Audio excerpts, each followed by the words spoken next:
Welcome back to Lost Legacies. I'm Matt. And I'm Sam. This awfully chipper mood I'm in, it's all a facade. I was just talking to Sam about this. You look great. No, I don't. And I feel worse than I look. I was just talking to Sam before we hit record. Man, this daylight savings time thing is kicking my butt because you get the extra hour for that one day, but now it gets dark so fast. I'm like, oh, it's 6:52 p.m. and it's pitch black outside. I'm like, damn. Oh, I don't like it. I don't like it. I had to drive home in the dark, and it's stupid. The reasons and benefits for daylight saving time, for us doing daylight savings are non-existent anymore. I mean, what? That's why. Who is it? Arizona? They don't acknowledge it anymore. Is it Arizona? I thought it was Arizona. I don't remember. It might be. Yeah.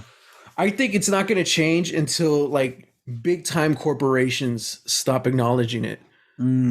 That would be a huge upset. Like, you know what? No, we're not going to do it. Employees, we want you to show up at the same time every day. Yeah. That'll piss a lot of people off, but I think that'll be the change we need for it to change, Yeah. And I think when I say big companies, I mean like the railroad needs to stop. I think the travelers, the planes, they need the airports, they need to stop doing that. Like all of that stuff, they just said, you know what? We're not going to do it anymore because there's no benefit. In fact, I think it costs us money to continue to do it. And it's just like, so yeah. And there's arguments. I remember last year there was a lot of talk about getting rid of it. And well, it kind of became the debate. Well, like, which time will we choose? Yeah. It get dark early or get dark later. Either way, any kid trying to go or come from school, they're kind of screwed. Yeah. So I'm like, oh yeah, I mean that makes sense, but I think go back to the way it was. That's because that's the world standard. That's when we were on the planet's timeline. And then we decided to change it again. You know. And when it was invented, it made sense, but now it really doesn't. I'm like, okay, all right. Yeah. I gotta say, it didn't hit me until today. I woke up on Sunday. I felt super rested. Yo, yeah, super great. And then this morning, woke dead tired. Yeah, I was like a zombie. I don't know, man. I feel more Halloweenish right now than I did during Halloween. Yeah, because it's darker earlier. I just feel tired. Like my body's just aching. I'm like, what is happening? Does Halloween make you feel tired and achy? No, but it just puts you in like the dark mindset. Michael Myers, he could be murdering my neighbor right now. Oh, for all God. I know. Oh, jeez. Is that not the point of Halloween? It all took place on Halloween night. Yeah, I mean that of the movie. Yeah. So there was a podcast. It's not a podcast. It's like what is it? Kind of a new show. It's called Too Early or something like that. It's Pixel Circus, who do a lot of tabletop RPG stuff. They have a super early morning show. I think it's like 7:30 their time, so that's 9:30 for us. So I usually catch it here and there when I go to work. But anyway, they did for Halloween a for the censors' sake, I'll just say bangable monster list. They made the bangable monster tier list, and I only listened to part of it. But it was interesting, their reasons for picking who and for where, So I think like Ghostface was up there up top just because they're fans of Billy Loomis. I'm trying to remember the others. I'm kind of blanking right now. But the point is, it was kind of brought to my attention that Jason Voorhees is an incel. Yeah. Like, yeah. Yeah, I guess you could call him that. Yeah. Damn. Yeah. This should have been our Halloween episode. Just gonna talk about who's the most bangable monsters out there. It's like, it's like he's an 8, but he's an incel. Damn it. Well, and this is interesting because a couple weeks ago we talked about how the whole seductive Dracula thing, uh, how that's changed throughout the years from the Oh yeah, original text. yeah. So just like Spark notes it for me because it was a while back we talked about this. Was he not like the seducer or? No, no, he really wasn't. He's he's just an old creature, you know. He's just trying, like, the only thing that's driving him is obviously, you know, thirst for blood, but also like everything around him is dying and decaying. That's why he's Mm, leaving Romania. He's like, he's tired of it, you know. So he wants to go where there's light and life and, you know, all of these things. um but yeah, he seduces, but it's not in like the dark romantic gothic, you know, kind of way. You know, it is a thing where, you know, it is, I don't know, it's bad. Also, the book itself is also, it's pretty racist. It's a very racist book, and it's mm-hmm, Stoker talking about, you know, these fears that you know, high society English types have about, you know, like foreigners coming into their country, you know, seducing their good Christian women, you know, to these, mm-hmm, you know, to become impure and things like that. So it's a lot of that. um but I mean, what happened was, you know, you got Bela Lugosi to play Dracula, and mm-hmm, and everybody else, you know, not to say that they did a bad job, but like, he's the star, he's the one who carries the film. And so when we start to shift like, it was billed as this sensual horror, you hmm, know, like terror has it not, you know, they didn't like use these words, but it was like, terror has never been sexier, you know, mm-hmm, like he turned into this romantic figure. And now that's just sort of the through line for everything, that Dracula is this, he becomes this very, because when he look like the Bram Stoker's Dracula, the movie, it kind of, it gets it pretty right, where it's like, yeah, he's old, like he looks old when he meets Harker. mm-hmm, um and then when he goes and he's been drinking blood and doing all this stuff, like when he goes back to London, he doesn't look particularly handsome. He just doesn't look as old.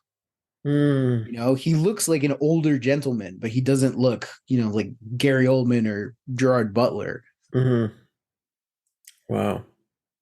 So it's just, I guess it's all because Bella Lugosi was just too sexy. Yeah, pretty much. Interesting. You're like, what other big roles did he play? I know he's done a lot, but he did a lot of like those creature features, right? Yeah, he technically, I think he only played Dracula like 3 times, Mm-hmm. 3 or 4. Um,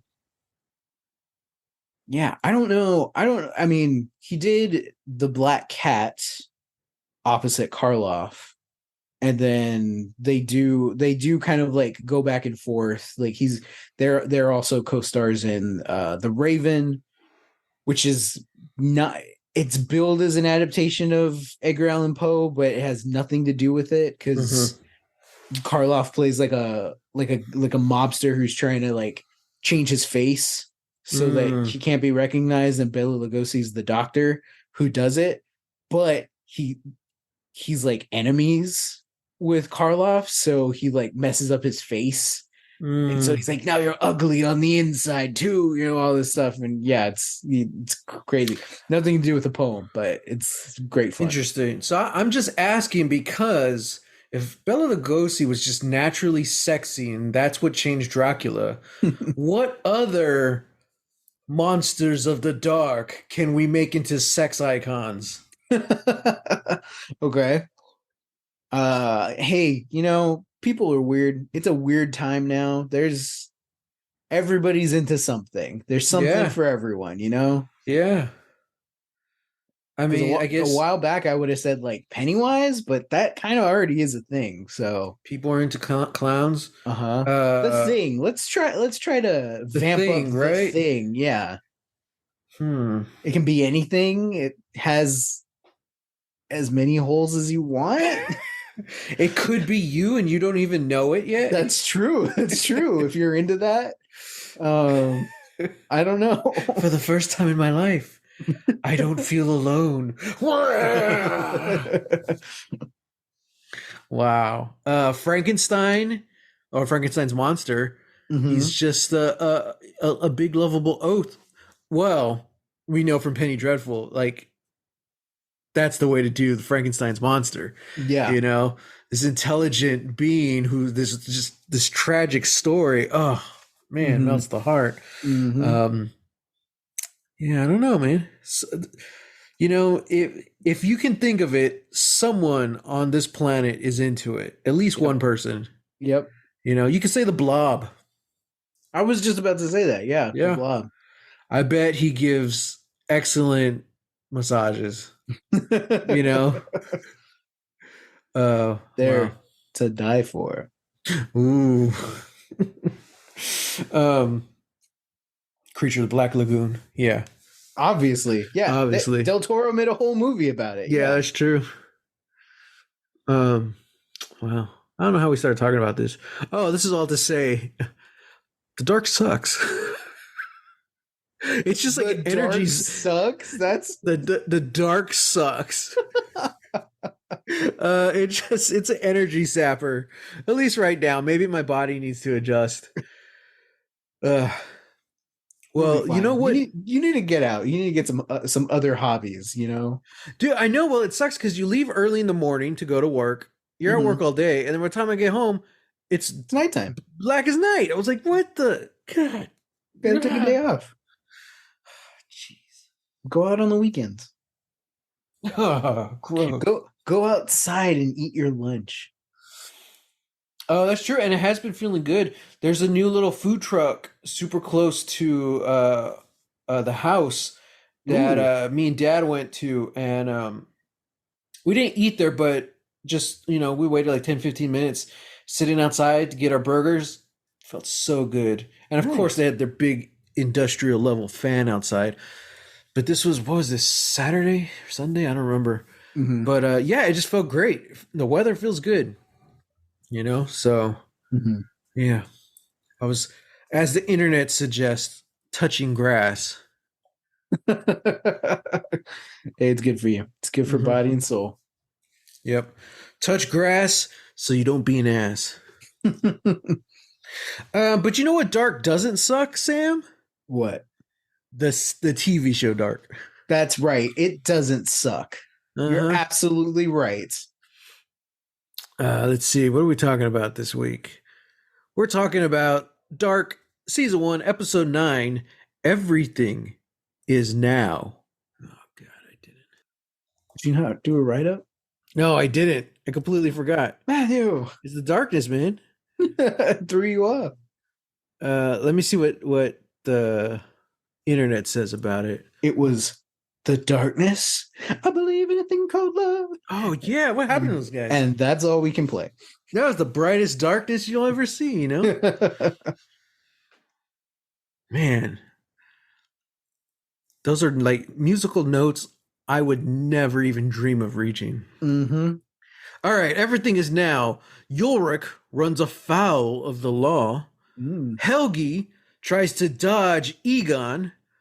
Claudia harnesses the cave's powers, and Katerina lashes out at Hannah. Yeah, that sums it up pretty much. Yeah. Yeah, it does. Does Claudia harness the powers? That's what I'm trying to figure out. Like, I don't know. Not really. Not really. Maybe by the end, sure, but Oh, like kind of. That's When only old like Claudia shows up. yeah, that's only marginally to do with the caves, I think. So Yeah, I don't know. I don't know. I'm still confused on that point. Okay. Is that the point? Because they're like the incident, and I'm like, well, what's the incident? Oh yeah, they've mentioned the incident. Mm-hmm. Oh, well, I know the stranger mentions it, right? The stranger mentions it, and then Oh, the ex Helgi's plant dad. guy. He mentions it's Yeah. Claudia. There was an incident that happened, and blah blah blah. That's what they're discussing. Why where all those barrels came from? That's the stuff they contained. Hmm. So I'm assuming that's what the stranger was talking about Yeah. because there's an incident that creates the wormhole. Hmm. Hmm. So somewhere between 1953 and 1986, this incident occurs. Yeah. Fascinating. Fascinating. So this episode started off with another little montage, more narration, but it was showing like super, super close up of all the characters' faces, which was cool. Hmm. But then it started to going faster and faster, and it was showing like all the different versions of the same character, Hmm. young, middle aged, old. And I'm like, man, I'm looking at it. I was like, this casting is brilliant. It's so spot on. Right? Yeah. God. Yeah. I mean, even when we get to like young Alexander, Oh, like even before we know that it's him, you're like, is that Alexander? yeah, No, yeah, because like, totally. yeah, just the way like his face looks, like yeah, just like the structure of his eyebrows. You're like, that's a very prominent features. Like, is that Alexander? And it's like, yep, yes, it Mm-hmm. is. Sort of. Yeah. Oh man. Um, her name was Simone Barr. That's how it's spelled. Hmm. It's probably pronounced differently because it's German, but she was the casting director of Dark. Uh, I've never truly appreciated casting directors until this show. Mm, Like, of course, you know everyone does great or well, ideally every show would have great casting, but like that's something you don't really think of. I think it's a very overlooked job. yeah. You're always going to give it to like the actors first. They're like, oh man, this is amazing. And to the writers, directors, yada yada. Uh, I think the casting directors usually go slip under the radar a lot. Hmm. And this was like the first thing I'm watching where I'm like, who cast this? Who did this? You know, Right. because the casting in itself is a work of art, and I don't know how it's possible. It feels like a part of the puzzle. Like I feel like she went through time and just cast the same actor as themselves. You know, Maybe she did. maybe she did. Unfortunately, she did pass away. I want to say 1 or 2 years after the series wrapped. Yeah. Um, but yeah, so I'm gonna send some love to Simone Barr. Trying to figure out if that's the proper pronunciation or not. Mhm. But okay, but just episode in general. What did you feel? How'd you like? Mind In what you blowing. said, the penultimate. Yeah, yeah. The penultimate episode before the finale. Mm-hmm. Um, yeah, I'm losing my mind because I have to watch the show one episode at a time. Mm-hmm. If there was ever a show where I was like, I need the next episode now, it would be this one. But I like that we get to like in we let it ferment. We air it out, and all that. Yeah. Do you think that's to our benefit that I we're think only doing so. one a week? Yeah. I do too. Yeah, Which because if we had just gone through if we had just binged the whole season, I yeah, think we'd definitely be like, "Whoa, that was crazy," and then that's yeah. it. I You think know. we're able to catch the little intricacies, especially because Hmm. you have the whole week. Hmm. Much like Lost, you have the whole week just to think about it and Hmm. theorize, and try to solve things. I don't know. Yeah, yeah. It's like I'm talking about it. Like we kind of talk about it. I talk about it with Kat. Yeah. So yeah, yeah. No, I think it's so much more beneficial that we watch it week to week. Mm-hmm. And this is like it's getting kind of tough, especially this episode. Like, there's no way we could really recap it because like so many things were happening, so many different. This was definitely a story that like there wasn't really a lead. It was we were Yeah. like following like four different storylines in this one, Hmm. and all of them were were cool, you know? Like I don't think there was like a dull point in the show. Um especially cuz they're also getting longer. This Yeah. episode, the last episode, they're all like 50 plus minutes at this point. Mm-hmm. Which I think the first episode might have been an hour. The rest were like standard 42-minute episodes. Yeah. Now they're getting longer and you don't feel it at all. I was actually surprised when this one ended. I was like, oh, geez, that's it. Mm-hmm. And then I see him like, oh, it's like 53 minutes already. I was like, damn. Yeah. Yeah. Yeah. I was surprised by that too. And credit where credit's due. Like it's the writing, it's the pacing, of all of it. Like, and everybody's balancing, all these stories so intricately, and they're all Mm-hmm. woven together. And yeah, and it's all done in a way where it's like I don't necessarily feel overwhelmed. Yeah. There's a lot of information, but I like sitting here and just taking it all in. It's like, yeah, like not really a lot happened, but a lot of things are Occurred. happening. Yeah, Yeah. yeah. Yeah. It's like each storyline progressed in some way in this episode. Some in bigger ways than others. But it's like it's always forward. The story, the momentum of the story is always moving forward. You're never just sitting there. Mm-hmm. And I think just with that alone, the pacing has definitely picked up throughout this first season. Mm-hmm. And also, I feel that it's essentially kind of like watching three different shows because Mm-hmm. you have three different time periods, you have three different casts. The first time we meet the cast, you almost feel like it's too much. Mm-hmm. You're like, wait a minute, what's happening? We're in the 80s now, but then like that whole episode was in the 80s. Yeah. You got used to it. And then we didn't see him again for the next episode. They slowly brought him back. Mm-hmm. And then with the last episode or the one before, we're in the 50s now. Mm-hmm. And that whole episode was set in the 50s.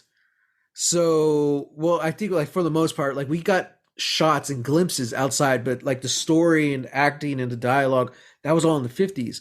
So we get this whole new cast mostly, and then slowly bringing them back, for this episode, So it was never just like thrown in our face, like, oh my God, there's three different stories or timelines and blah, blah, blah. Yeah. Yeah. Yeah. So I think that was a really clever way to do it. Well, all right. I'm just gonna go down my list. I think we saw a lot more about. You're kind of seeing what Egon is saying now about why he's so hard on Ulrich, teenage Mm-hmm. Ulrich, and he's like, "I've been a cop for 60 whatever years. I know your look." It's like, oh crap, because he reminds him of old Ulrich. Yep. It's like, ah, dude, like. Because this whole time you're like, damn it, Egon, like, do your job, Yeah. like just do your job, be a good cop.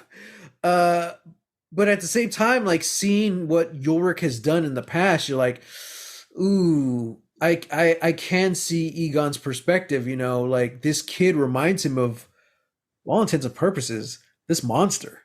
Yeah. Uh, and he's still shithead as a teenager, like the way he's smirking, he's walking away. I'm like, oh my God.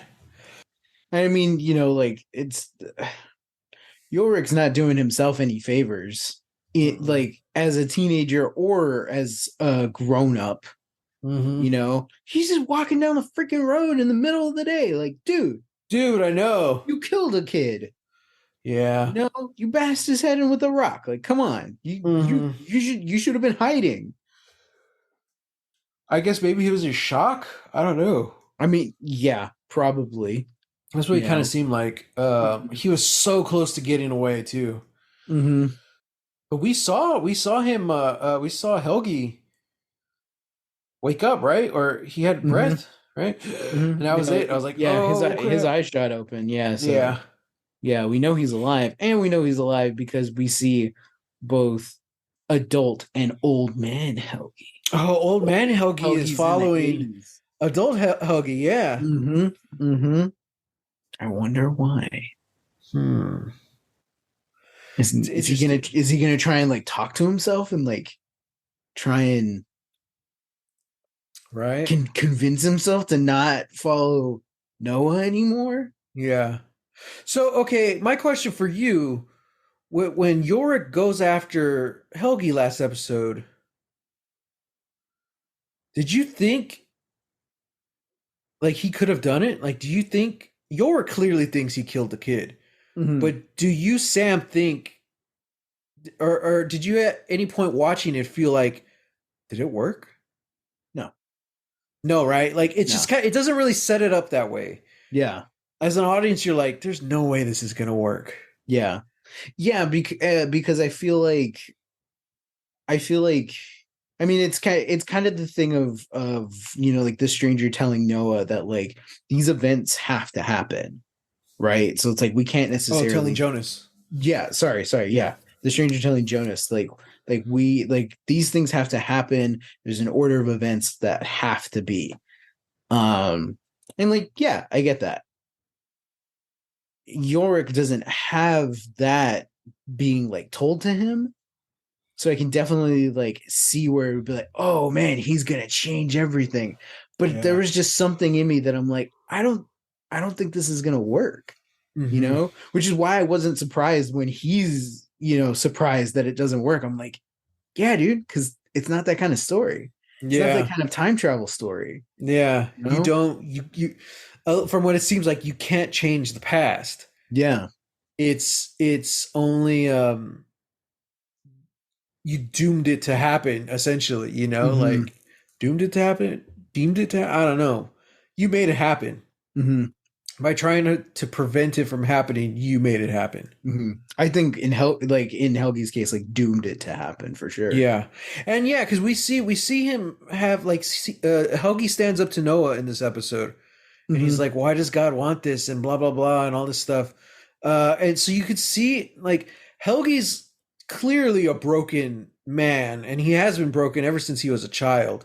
Mm-hmm. Uh, Even before his attack, it seems like Helgi was already kind of outcast and a victim of his mom in some way. Like we get a little bit of her Mm-hmm. feeling guilty. Uh but yeah, like he everything was happening to him to like just screw up this kid, and then he gets attacked, and then we don't know what happens after that yet. Mm-hmm. But eventually he becomes this man who's like just so willingly working with Noah, and like he finally shows a little backbone. He's like, no, I don't understand, blah blah blah. And that was cool because Noah essentially says like how would you explain what he said? He's like, it's all chaos, God's not real, we're gonna do this, Yeah. right? And I'm like, oh, I was like, okay, Yeah. okay. Yeah, it's essentially like there is no plan. There like God has no plan, so we have to be the one who create order. Yeah, so his plan, so he does call the chair the time machine. Mm-hmm. So even though that they can go through the caves, through time in the caves, they're still trying to create this time machine of this chair that's killing kids. Mm-hmm. Noah's goal is, I'm trying to remember the exact words he says. I don't remember, but essentially to reshape everything, Mm. to reshape and reorder it in their vision. Oh, to reorder and destroy everything. I'm like, that's interesting, Mm-hmm.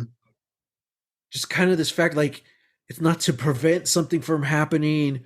It's just like to rebuild it in the way, in our image, the way we see fit. I'm like, oh Mm-hmm. damn, okay, dude. Yeah. Slow your roll. Yeah. Ah, Like who the hell is this guy? Who the hell is this guy to like say that and to deem it necessary that these children gotta die for it? yeah, I know. Like I don't know. Also, is Noah really his name? That's interesting because he does mention, he's like, this machine. He says like the end is coming, blah blah blah. This Mm-hmm. machine is our ark, and I'm Noah. Mm-hmm.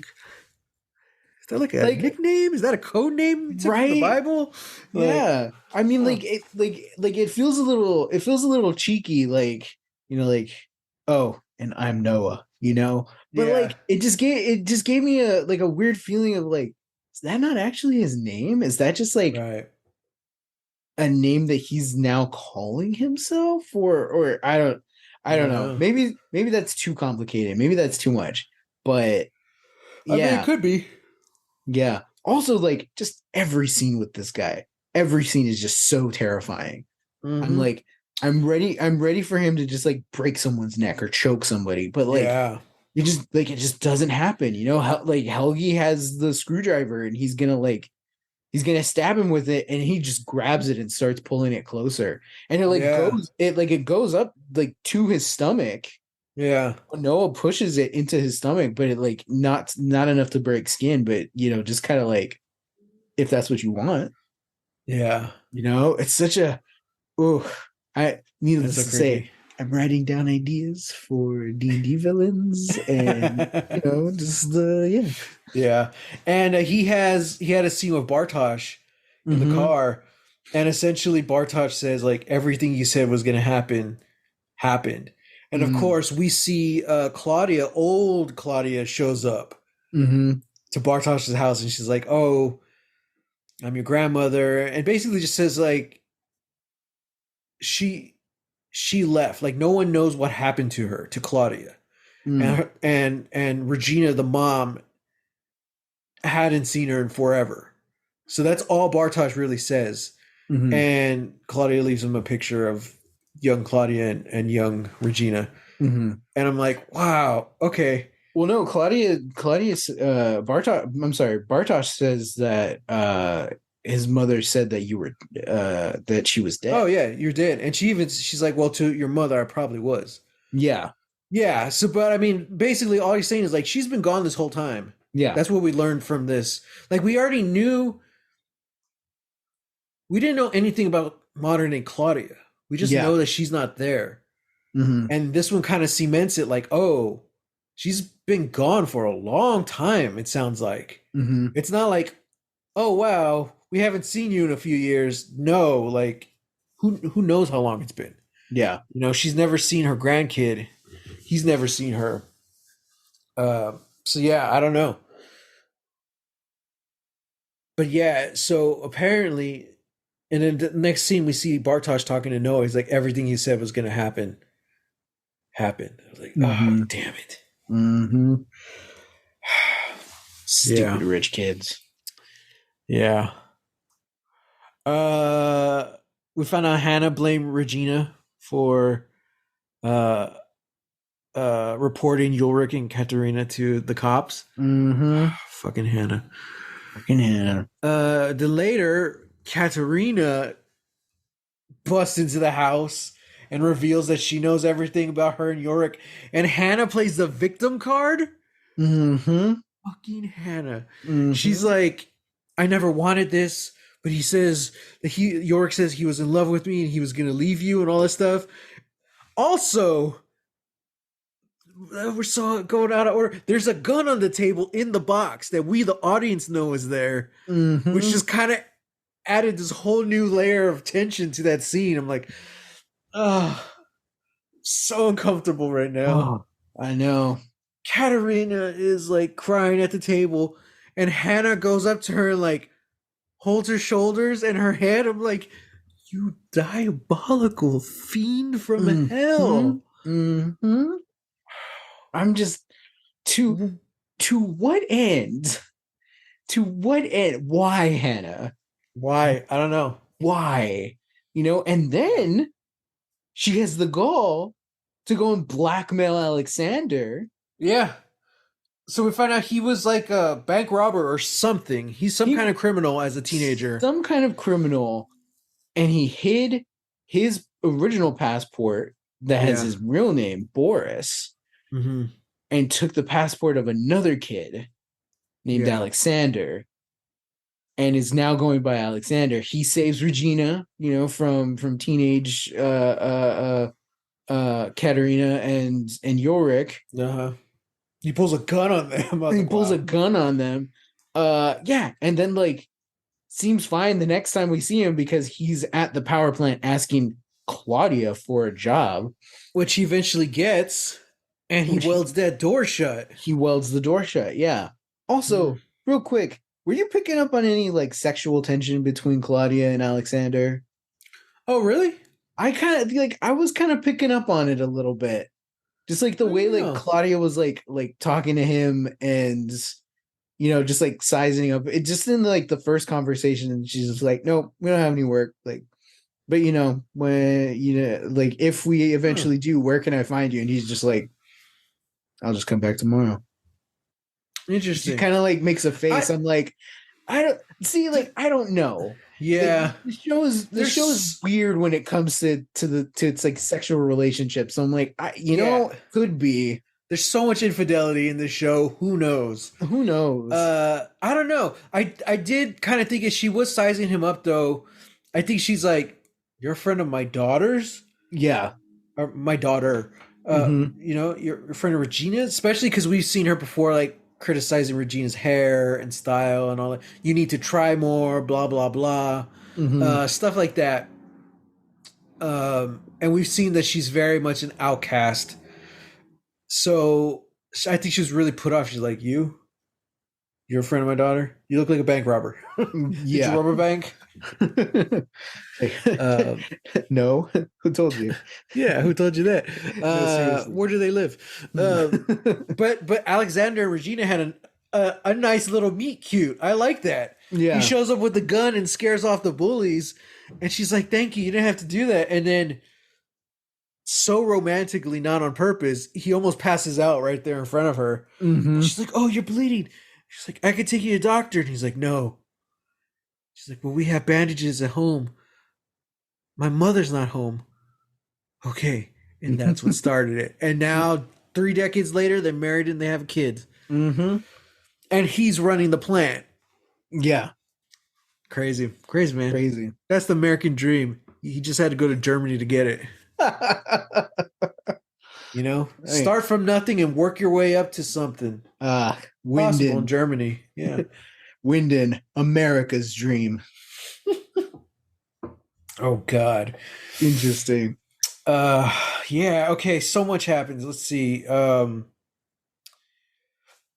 Gretchen Is traveled through alive. time. Yeah. The time dog. Time dog. I don't know how she made it through the metal door. Maybe there's other holes in the cave that go through time. I don't know. That's kind of what I'm thinking too, especially when like looking back at like Jonas's map that his dad made or that his dad had, and seeing all the like different stuff. We already know that there are more passages than people know about, Yeah. and there's there's the map, so we know there's more passages. Oh, it's actually it's on the stranger. Like the stranger has notes about the map or so. Or no. It's on the map itself, right? Like it's like where's the crossing? Is one of the questions Yeah. that's on Yeah. there. Yeah, Yeah. so it's like I think like the doors are there. The doors have been built and set up. Mm-hmm. But I think there are other passages that may lead to different times or that just do the job without you having to choose. Yeah. Something. Yeah. But They probably made those tunnels or whatever just so you can accurately get to where you need to go. yeah. Oh, well, speaking of Jonas, he is pretty down in the dumps this episode. Yeah, there wasn't too much, but it was a nice little continuation of his story, especially because we didn't see him at all last week. Mm-hmm. But tables have turned now. Like Marta is calling him like a lot, and he's not answering. Mm-hmm. Hey, they kissed. They kissed, and he said nothing. Like, I And get now, it. Yeah. And she Emotions calls are him out on high. that. Mm-hmm. In the rain, which is it's a beautiful scene, man. Mm-hmm. And she's like, "What? So you can make out with me?" And then just toss me aside, blah blah blah. And she's like, "What did that even mean after rehearsal?"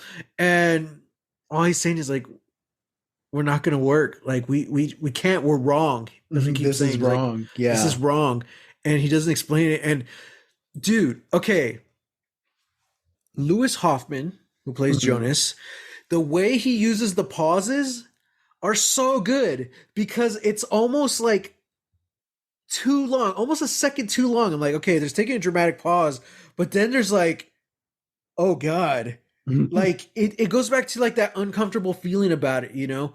It doesn't go to the point where like, okay, this is bad acting, but it really kind of hammers home like, man, this kid is hurting, you know? Mhm. And like I love those pauses and I love the way the whole shot is from the side. So you Yeah. get the two characters looking at each other. You never fully get their full face in frame. It's always from the side. And then Lisa Vicari, who plays Martha, acting her ass off again, man. Mhm. When he says, this is wrong, just like her facial expression, it's like confusion, shock, heartbreak, anger, all in the span of like 3 to 4 seconds. I'm like, oh, dude. And it's still, man, it's also pretty cute how she's like 1 or 2 inches taller than him. Yeah. But she goes up and she kisses him and he kisses her back. And she's like, is this wrong? And I'm like, oh, Mhm. dude, Mhm. who's writing this? Oh, I love it. Mhm. God, man, I'm physically exhausted just talking about that scene. It's just so good, and you could feel that heartbreak, you know, Yeah. like because she doesn't know, so she's really the victim here. Like she's just getting tossed aside, and she doesn't know why. Yeah. Jonas, you get it, you know why, you understand where he's coming from, and he's like, yeah, man, like what can you do? Like, how would you even begin to explain that to her? Yeah. You know, just a recap in case anyone's wondering. Incest. That's what it's about. She's Yeah. his aunt, Yeah. and she doesn't know it. Yep. Uh, The real Jon Snow Daenerys stuff going on here. yeah, yeah, man. Spoilers for Game of Thrones, I guess. I guess, Um, yeah. What a scene. man, what a scene. What an episode. What an God. episode. Oh yeah. Yeah. I don't know. Like there's so much I feel like we still haven't talked about, but it's like just all in all, it's just it's so dense and it's so rich.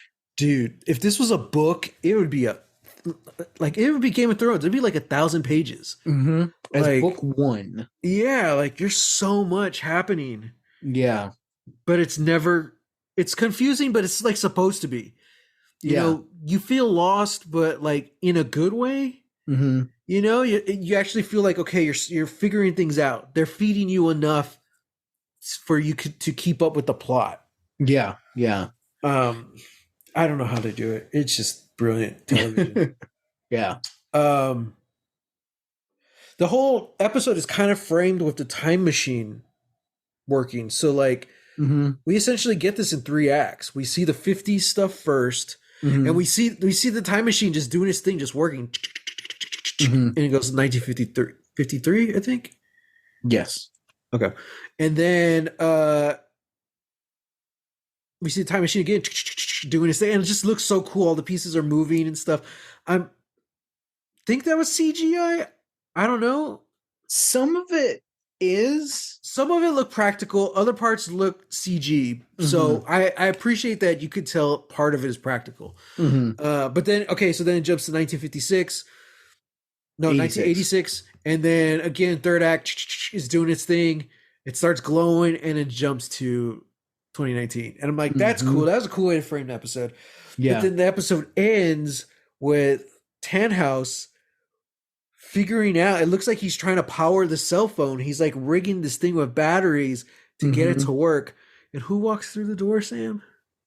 Old Lady Claudia. Old Lady Claudia. And she brings him the original blueprints to the time machine. Mm-hmm. So does this mean he doesn't actually invent the time machine? He just builds it? Or are they his blueprints? I don't know. Because we've already seen, last week we talked about the bootstrap paradox. There are Mm-hmm. several things in this show which really have no origin. Yeah.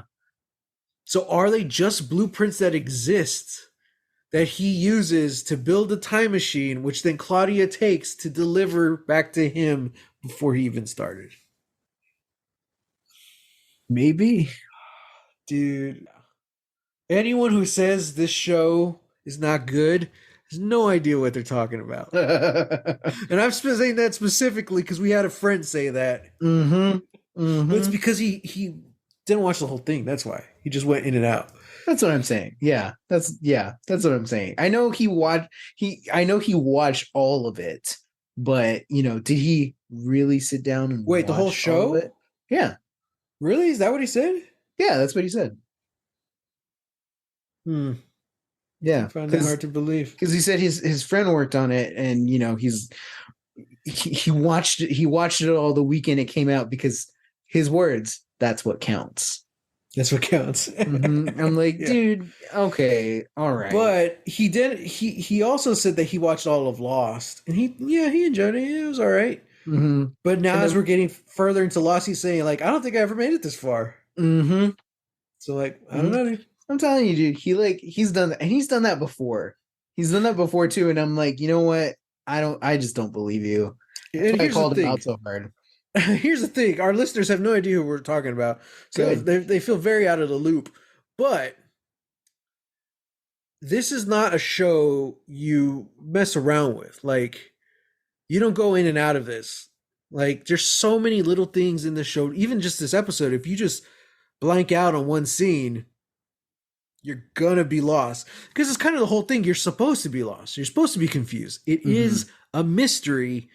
Add on top of that a layer of time travel. Man, you have multi-level mysteries going on here.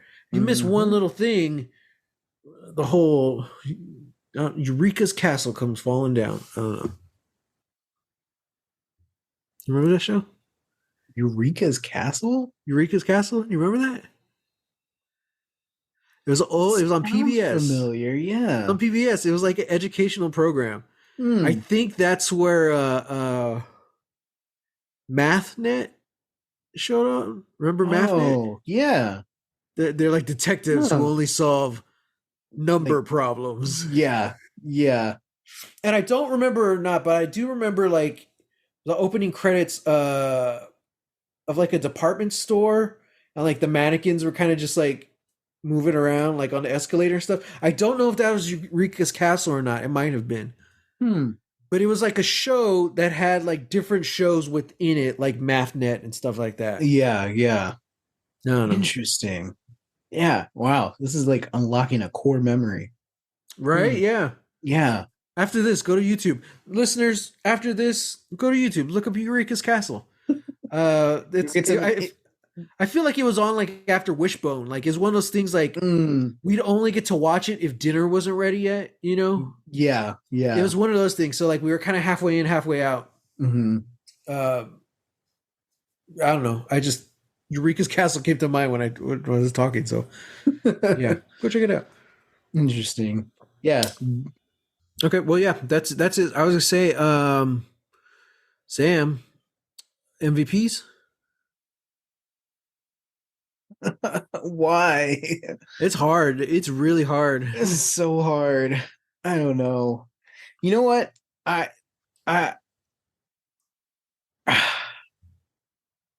gonna say my MVP is adult Hannah. Okay. Because like everybody's giving fantastic performances this episode. It's all great. It's like, yeah, but like Hannah is giving me visceral reactions. I'm wanting to like punch the wall. I'm wanting to flip over tables. I'm wanting to throw dogs into time caves. Is what I want. I'm so frustrated, and I think that's the sign of great writing and great acting. So exactly. I mean, I guess it's kind of hard to say. Like they're Noah definitely seems like the villain of this show. So it's kind of hard to say compare that to Hannah, but like if there was another villain, it would be Mm-hmm. Hannah. Like Yeah. she's just destroying people's lives and we don't know why. Yeah. Where does this come from? I don't know. I don't know. I really don't know. I'll just agree with you on that one. So we'll just have one MVP this week because I Okay. don't. Yeah, yeah. Um. Okay, predictions. Hmm. It's gonna go down next week. Whoa. I Okay. I don't know what I don't know. I don't know what's going down, but it's gonna go down.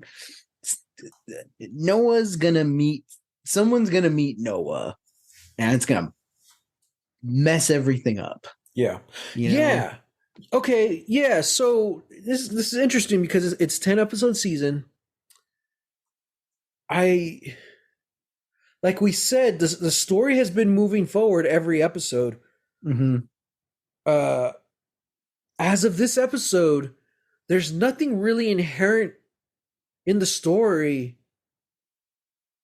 where I could see like, oh, this is gonna happen before this season ends. Yeah. Yeah. It just feels like, oh man, is it going to be a cliffhanger? Is it just going to be another episode? Like what? Like, especially the whole idea of like the penultimate episodes of shows these days. It's usually something big happens. It's been building to it, and in the last episode we get the aftermath, and it slowly like teases the next season or what's going to come next.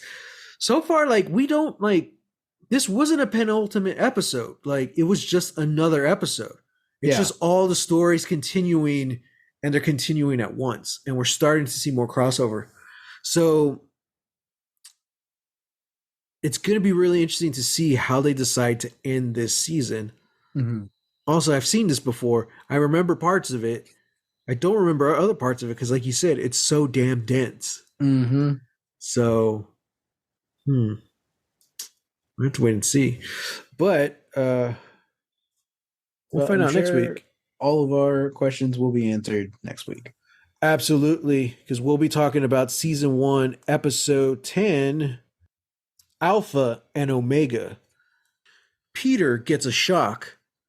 Jonas learns the truth about his family, but there are more surprises yet to come. That's a horrible write-up, Netflix. That's a bad write-up. That's why I do it myself. Yeah. And I just forgot to do it this time. Yours are way more fun. I'll remind you. Thank you. And this one did kind of have a spoiler in it that I left out. I was like, no, I'm not going to say that. Listeners, I watch these on Monday. I think Matt does too. So every Monday we just text each other like, hey, don't forget to watch Dark. Mm-hmm. So on our next text of, hey, don't forget to watch Dark, I'm going to be like, and don't forget to do a write-up. Yeah. I usually watch it at night, so like I don't want to do a write-up afterwards. I'm like, okay, I'm gonna take a shower or something. Yeah. Wash the darkness off. Yeah. Guys, thanks for joining us for this like Halloween 2.0 discussion we had earlier. Title of the episode. Yeah, man. We talked about where's that Halloween? Where's like the Y2K Halloween movie, you know? Right? Was that H2O? Oh, that was probably H2O. Yeah, H2O. I want to see Michael Myers doing internet crimes. Oh, what's the trailer you sent me? We're gonna end this off with the teasing another horror movie. It's a Wonderful Knife. It's a Wonderful Knife. Brilliant. Yes, should be in theaters on Friday. Yeah, this girl stops a murderer. She kills him. Mm-hmm. And then like the next year or whatever, she's so depressed, and just like It's a Wonderful Life, she thinks the world will be better off without her, and she wishes she was never born. So she wakes up in a world where she was never born, and that murderer is still going around slashing people to death. Mm-hmm. It's a Wonderful Life meets every slasher ever, you know, like it's such a cool premise. It looks cheesy. I want to watch it. What? Yeah, you want to watch it? Are you gonna watch it? It's probably not, but no. Maybe. I don't know. We'll see. It's a slasher. Like, it doesn't really look scary. I don't really have a problem with slashers. Okay. So, yeah. But yeah, guys, go check it out this Friday. Also, The Marvels this Friday. Apparently, it's tracking for having a really, really low opening. Is that already this Friday? That's what the trailer said last night on Monday Night Football. Dang. Well, yeah. If it's tracking really low and if it doesn't do well at the box office this weekend, we know who to blame. And it's the studios for dragging their feet. Yep. Yes. So, guys, thanks for listening. If you want to hit us up on socials, I'm on Twitter at _Matt Jimenez and on Instagram at Holy Hand Grenade of Antioch. And you can find me on Twitter, Instagram, and Threads at Reel. That's REEL Texas Weirdo. Until next time, going dark.